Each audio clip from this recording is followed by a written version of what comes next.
দীর্ঘ ১২ বছরেও শেষ হয়নি সাভারের তাজরিন ট্র্যাজেডির বিচার, পুনর্বাসনও হয়নি নিহতদের পরিবারের এবং আহতদেরও। ফলে মানবেতর জীবনযাপন করছে ১১৭ নিহত এবং ২০০ আহতের শ্রমিকের পরিবার।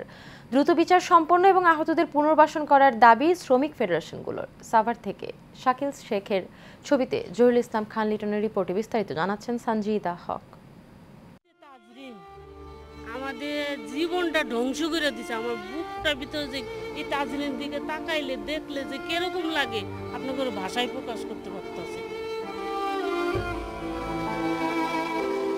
এক সময় এই ভবনে কর্মযজ্ঞে মেতে উঠতেন হাজারো শ্রমিক, তবে এখন সেই পোড়া ভবনে শ্মশানের নীরবতা। এক যুগ আগে ভবনটিতে ঘটে যায় স্মরণকালের ভয়াবহ দুর্ঘটনা। সেদিন আগুনে পুড়ে মৃত্যু হয় ১১৭ শ্রমিকের আর আহত হন প্রায় ২০০ জন।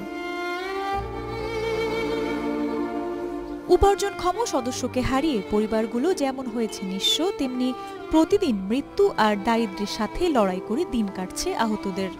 নতুন যে সরকার হয়েছে ডক্টর ইউনূস, আমরা চাই তার দ্রুতভাবে আমার তাড়াতাড়ি ক্ষতিপূরণটা দেওয়ার ব্যবস্থা করুক। এই ডক্টর ইউনূস স্যারের কাছে আমার আকুল আবেদন যাতে দ্রুত আমাদেরকে এই ক্ষতিপূরণটা দিয়ে দেওয়া হোক। এই সরকারের কাছে আমাদের আহ্বান যে আমাদের এই ক্ষতিপূরণটা দ্রুত আমাদের দেওয়ার ব্যবস্থা করুক। তাজরিন ট্র্যাজেডিতে হতাহতদের পুনর্বাসনের আশ্বাস দিলেও তা এখনো বাস্তবায়ন হয়নি। নতুন বাংলাদেশে দুর্ঘটনায় নিহতদের পরিবার ও আহতরা তাদের প্রাপ্য বুঝে পাবেন এমন আশা এই শ্রমিক নেতার।